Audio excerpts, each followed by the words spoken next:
નમસ્કાર મિત્રો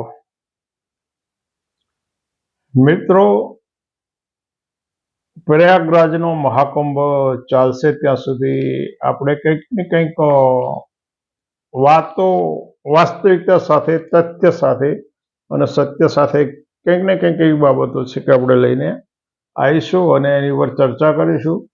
તમે તમારા અભિપ્રાય મને જણાવી શકો છો. હું મારા જે વિચારો છે એ કેટલાક વાસ્તવિક તથ્યો સાથે એની ચકાસણી કરી અને એની સાથે મૂકી રહ્યો છું.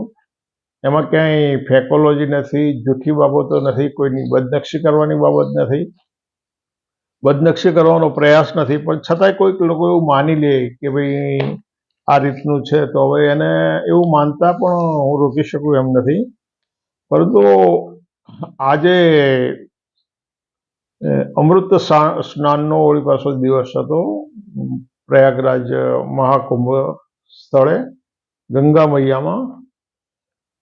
2014ની લોકસભાની ચૂંટણી વખતે વડાપ્રધાન પદના દાવેદાર મોદીએ એક વિધાન એવું કર્યું હતું કે ગંગા મૈયા ને મુझे बुलाया है, એટલે ગંગા માતાએ મને બોલાવ્યો છે અને માટે હું આવ્યો છું, આવું વિધાન કર્યું હતું. અને એ વિધાન ખોટું હશે એવું આપણે નથી માનતા, અથવા તો આપણે એવો દાવો નથી કરવો. પ્રધાનમંત્રી શ્રીના દાવેદારનું એ વિધાન ખોટું હોઈ શકે અથવા તો ખોટો દાવો હશે એવું ના કહી શકે. પરંતુ આજે ગંગા મૈયામાં સ્નાન કરતા વખતે જે દ્રશ્ય સોશિયલ મીડિયા મારફતે જોવા મળ્યું એની અંદર પ્રધાનમંત્રી શ્રી લાલ કોટ પહેરી અને ગળામાં એક મફલર જેવો પટ્ટો છે, એ બહુ સ્પષ્ટ નથી થતું મફલર છે અથવા દુપટ્ટો છે, પણ એવું મફલર જેવું કોઈક વસ્ત્ર છે અને એક લાલ કોટ પહેર્યો છે. તો ભારતીય પરંપરામાં, સનાતન ધર્મની પરંપરામાં એવી પરંપરા છે કે તમે પવિત્ર નદીમાં સ્નાન કરતા હો ત્યારે તમારે કપડાં પહેરી રાખીને સ્નાન કરવું જોઈએ. આ તો ગંગા મૈયાનું અપમાન ના કહેવાય?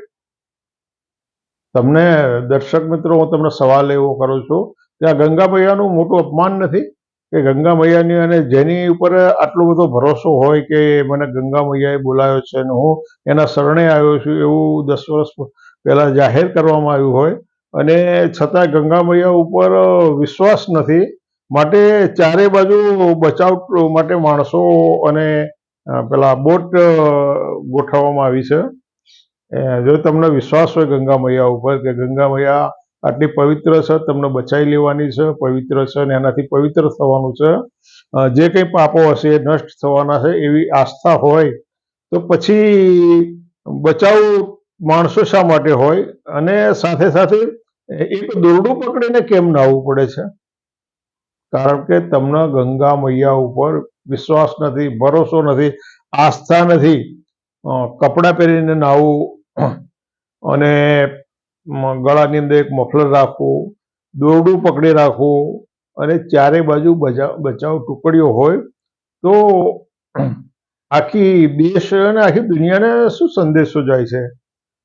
જે આમ જનતા છે, જે ભલી ભોળી નિરક્ષર જનતા, જે 40 કરોડ લોકો અહીંયા આવવાના છે, એમાંના કેટલાક લોકો અહીંયા આગળ અત્યારે હાજર હશે, એ લોકો દૂર દૂરથી જોઈ રહ્યા હશે, નજીક જવાનો પ્રયાસ કરતા હશે, પરંતુ ભારતની પ્રજા એટલી બધી સદભાગી નથી કે એમના આવા અવસરો નજીકથી જોવા મળે અથવા તો નજીક જઈને મળી શકે.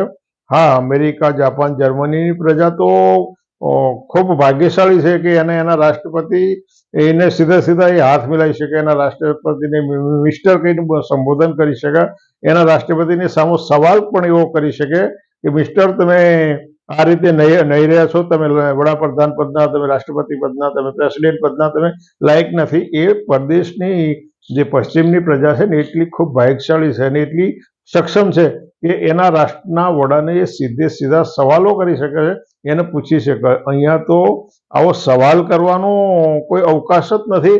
અને જે ગુંડ ભક્તો છે, ભૂંડ ભક્તો છે, એમના તો મગજ ખાલી થઈ ગયેલા છે. આપણે એવી આશા રાખીએ કે આ મહાકુંભનું જે પુણ્ય છે એવા ભૂંડ ભક્તોના મગજમાં ઉતરે અને એમને પણ ગંગા મૈયા સદબુદ્ધિ આપે. પરંતુ તમને એવું નથી લાગતું કે આ રીતે સ્નાન કરવું એ સનાતન ધર્મની પરંપરાની વિરુદ્ધની વસ્તુ છે. એક લાલ કોટ પેલા જે કોઈ યુરોપિયન પહેરતા હોય એવો લાલ કોટ જાજરમાન કોટ પહેરીને નાહવા જવું, ગળામાં મફલર હોય અને તમને ગંગા મૈયા ઉપર વિશ્વાસ નથી, માટે દોરડી પકડી અને છતાંય પૂરી ડૂબકી તો લગાવવામાં નથી આવતી, તો શું આને સ્નાન કર્યું? આ સ્નાન તન મન દિલથી નથી કર્યું, આ તો માત્ર દેખાવ છે એવું લાગી રહ્યું છે. આ સ્નાન તન મનથી કર્યું હોય એવું નથી લાગતું, ખરેખર તો દેખાવો એવું લાગે છે. એટલે આ વસ્તુ ખરેખર ખૂબ વિચારવા જેવી છે. આ દેશની જે સનાતન ધર્મી પ્રજા છે, જે હિન્દુના નામે, હિન્દુ રાષ્ટ્રના નામે, સનાતનના નામે જે આંધળો વિશ્વાસ મૂકી અને અમુક શાસકો અને અમુક ધર્માચાર્યોની પાછળ ગાંડી ઘેલી બની છે, એવી પ્રજાને આમાંથી શું સંદેશો મળે? ખરેખર તો જો ગંગા મૈયા ઉપર વિશ્વાસ હોય તો દોરડું પકડી રાખવાની શું જરૂર હતી? ચારે બાજુ જે માણસો ગોઠવાયેલા છે એની શું જરૂર હતી? અને સાથે સાથે કોટ પહેરી કેમ ના આવવું પડે? આ એક મોટો સવાલ છે, આ સમસ્યા છે. ખરેખર તો ધર્માચાર્યો જે છે, શંકરાચાર્ય છે ને બીજા ધર્માચાર્યો છે, અખાડા પરિષદના જે મહંતો છે, મહામંડલેશ્વરો છે, એમણે મોદીજીને મળી અને આ બાબતની ચર્ચા વિચારણા કરવી જોઈએ, અથવા તો એમને ખુલાસો પણ પૂછવો જોઈએ, કારણ કે એ ગમે તેમ તો એ આમ નાગરિક છે અને આમ નાગરિક પછી એ વડાપ્રધાન છે. એટલે આમ નાગરિક તરીકે અને વડાપ્રધાન તરીકેનો જે એમનો વર્તાવ છે એમાંથી આમ પ્રજાને કંઈક સારો સંદેશ મળે એવી આપણે આશા રાખીએ. બીજી એક વસ્તુ એ કહેવી છે કે સોશિયલ મીડિયાની અંદર એક પ્રેસ નોટ એવી જોવા મળી કે જો કે એની પાછળ તારીખ નથી, કોઈ સામયિકનું નામ નથી, હિન્દીમાં છે, પણ એનો સારાંશ એવો છે કે ભાઈ 70% લોકો ટીવી ઉપર મોદીને જોવા નથી માંગતા. એટલે હવે કોણે ક્યાં સર્વે કર્યું, શું સર્વે કર્યું, એવું તો કોઈ આધાર નથી અને મારી પાસે પણ એવું કહેવા માટેનો આધાર નથી.